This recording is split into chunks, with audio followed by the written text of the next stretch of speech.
Hey, it's Cal Forever here. Just gonna light my Ganesh stick. Just kind of share some info. I'm gonna close that old door right there. Done. I just like doing that. I love this frog thing right here. This thing is so cool. It's for like a scratch pad for like doing dishes, but I like it for this right now. It's cool. I like frogs. You know, I saw this frog once, and I kind of got the energy from this frog, and it led me to animal totems, and just like looking at a rock, and I thought the rock looked like a frog. So I Googled it, and it was like groundwater, and I kept saying like Hanuakai, and it's Polynesian for groundwater. So it was like I felt like I needed to ground like the energy from my heart, like the water energy from my heart. And when I was in Standing Rock a few months ago, during this Havasupai ceremony, it was like Havasupai translates to people the blue-green water. You know, they're from the Grand Canyon.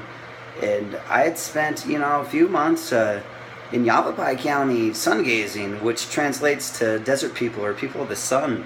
And so it was like I was there for that ceremony and really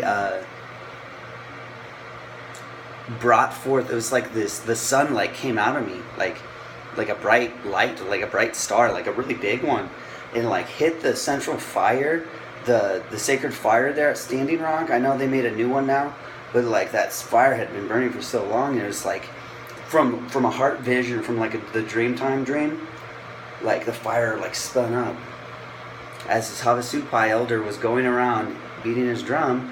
Boom, boom, boom, boom, boom, boom, boom, boom, boom, boom, boom, boom.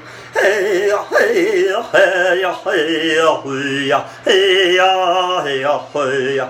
And it was just like this sun, like the fire energy just came out of my heart. And then it was like one of the elders, the female elders, was speaking. It was just like she was like me and her, like I don't know if I empathed her or like we're empathing Mother Earth. Like this Havasupai elder was like in her 80s, right? And she looked like she was a teenager, she looked really young. But like she's just standing there, it's like I could feel like Mother Earth was crying, and like she was crying, it was like I was crying, I couldn't help it. And it was like I felt like I needed to sit down, so I was like sitting down, and then one of the younger Sue went and was like walking around, was like, you need to stand up. I was like, I really need to sit down, but stood up, and it was like I just couldn't help to cry. And it's like my heart popped. It was like a water balloon, and my heart just popped and like landed on the ground, and like seeds sprouted and flowers bloomed and like roses came out, and it was like rainbows then came after that. It was like really sacred, and I saw all this like water energy just around this Havasupai elder, and yeah, it was just a really magical time. So I kind of wanted to kind of talk about, I feel like I'm really bringing forth like this Lemurian energy, which is like this really feminine energy where the time of Lemuria was the feminine part of the earth. If you look at the precession of our equinox, and it's like we've been in this masculine energy for so long. We started moving into this masculine energy during Atlantis. At the end of Lemuria, we started moving into, I think we started moving into the masculine energy, and then we were like at the peak of it, I think, or a certain part of it in Atlantis, when Atlantis fell. Yeah, I think that's really why it fell. And the fall was about falling into the brain instead of being in the heart. And we had fell up into our head, and we got stuck in our head in this really masculine, polarized organ where the heart's not polarized, and the heart's not just feminine, but there's something really divinely feminine of the heart. Especially if you look at this heart, there, there's a fourth dimensional heart, but there's also your high heart, which makes that triangle. And so it's like we really forgot about this energy of the heart and unconditional love during the fall of Atlantis, and we've been in this really masculine energy for more than 13,000 years, and it's coming to an end now with moving into this age of Aquarius. And so I really feel like I had a lot of lifetimes in Lemuria, and it was really related to water and emotion of the heart, and I feel like I was really there at the end of Atlantis with a lot of this Leo energy, which was like this fire energy, where like the glaciers were melting and the sea levels were rising, and it was like this big disaster in the Atlantic and all this stuff. And so this lifetime I'm a Leo. There's a lot of heart energy, where Leo is the heart energy, where if you look at the sign Leo and then how the energy, I mean, just look at the astrology signs, you know, like Aries is the other one I know, where it's like that, right? Where those are the kidneys, right? Where the energy comes up from the root and spins around the kidneys and the adrenal glands and stuff like that. Those are the signs that I really know really well there. There's other ones like Aquarius is like that's just how the energy moves across people's bodies and more focused on that. But we really need to be balanced all together like that. But on a physical level, like all those 12 signs have to come together as a soul family to create a light ship, to be able to move beyond this level of consciousness. Like all those soul family members have to come together physically to be able to make that transition physically and evolve. So that's kind of my perspective on it. But I feel like I'm really bringing forth this Lemurian energy in this lifetime. And I've had a lot of lifetimes where I incarnated in Lemuria, and so that's like there's like a lot of this really big difference with me compared to a lot of other people, and it's really hard for me to really relate to that really logical, cognitive, and like masculine, like dominate power over others energy. And that's really kind of what this energy has been like for like this 13,000 year period, and is what it really seems like, where we had fallen out of our heart and we had fallen into our brain, where we're just like, the brain just really sees polarity and separation, and it's this delusion and samsara is what the Buddhists call it, and it's just, it's not reality. Reality is in the heart, and reality is not really in the feminine heart or the fourth dimensional heart. It's really right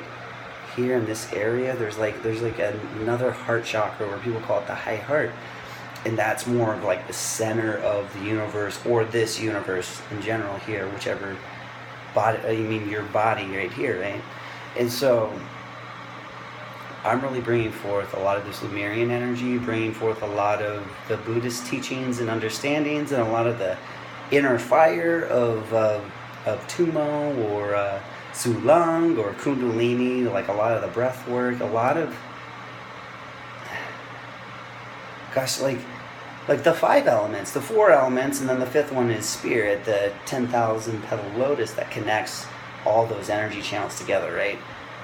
Like I have this information, I have this knowledge, I've done this, I've achieved this rainbow body in other lifetimes to the extent that I could have without my external counterpart in a way. I hope this makes sense. I'm like trying to discover this for myself, right? It's really fun, it's really enjoyable. But I'm here bringing forth these energies that were in these memories and this information that was really long lost, and the world needs it at this time, and we really need to move. It's not that we move back into the feminine energy. That's not really what it is. It's about the marriage of the two energies, and that's really what this period in time is. It's where we've figured out the feminine energy. We've evolved past that. Now we've been learning about the masculine energy. Now it's time for the ancient world and the modern world, which is the ancient feminine, and then the modern is the masculine. Those come together and then marry together and create this new energy. And that's why so many what people call twin flames or soulmates are coming together this time, is because that's just one example of the marriage on an external physical reality, whereas the inner world is also just as important, where you have to do balance those energies within yourself first before you can externally meet your balanced, vibrational counterpart, because it's like a shell. And talking about Lemuria in the ocean, it's like a shell where when we come to a physical reality, it's like that shell will like separate, and the pearl is there, and that's like the essence, and that's the pearl is still the shell together, is still the shell and has all the essences of the shell, but it's like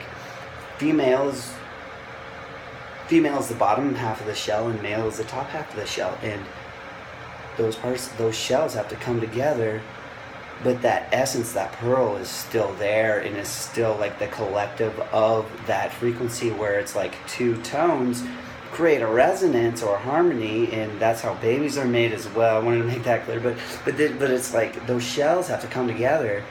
Otherwise, on a physical level, you're incomplete, or you're just separated, or you're not separated, but you're like, there's a distance, and those distances have to come together. But first, you have to balance within yourself those distances and make them balanced and happy and aligned. So, and you know it, clap your hands. I don't know why I said that, but I feel like that's important to say. I think that's really something that is occurring right now, and I think it's something that's happening really fast. And whether it's a complete reunion in the spring or it's going to happen this Christmas. So it's like, I really feel like the completion at the end of this year, or just this month of December, where it's really accelerating the final clearing, where I feel like the clearing is done now, completed as of yesterday or the day before.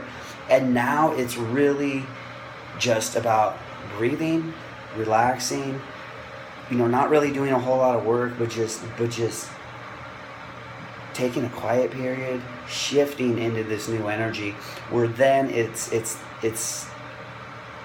I guess I'm gonna say like my time or our time to shine, or the people that have been going through this process for the past 2 years, and even before that, we've all been going through it, but these past 2 years in particular, it's like this bicycle in a way, like this 2-year cycle, where now that's come to a completion, and now we've done all the inner work. Now we can go externalized and like come together, and at the same time like work together on the external part, where it's like an effortless, like we don't really have to work on a relationship externally. We can just come together and have fun, but at the same time we help other people and create and make art to help the world out. And that's really what this is for. It's of our own personal enjoyment, right? But it's really to serve the world. But as we're serving the world, it is our passion, and it feels good inside, and it gives us joy. And when you follow that joy and have fun with a relationship with someone else, that's how it serves the world. And I hope that makes sense. It's like you don't just get in a business partnership with someone to just do some like corporate bullshit or whatever to like help the world out like that, but it doesn't feel good inside, and it's just not a very fun relationship. It's just all business. That's not what this is like. This goes both ways, where it helps and serves the world, and it fills us up inside at the same time. So that's how relationships are supposed to be. They're supposed to be balanced like that. Otherwise, they're just lopsided. And most of the relationships in this world today are either one or the other, where they're all just personal between the two individuals, or they're all just like externalized, like masculine, just like make money. And that's really what it is making money. It's not even really to serve the world.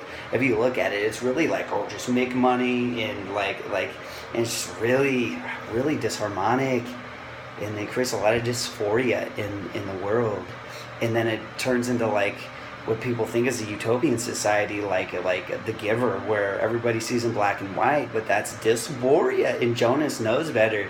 He starts to see the euphoria in the real reality, where he starts to see color again. And I feel like that's been my journey for so long, for this 2-year period, and where I started seeing color. I quit the black and white, quit seeing black and white. I started seeing shades of gray, and now I see rainbows. So yeah, I just wanted to share that with you. I enjoyed toning in here, so I'll finish with that.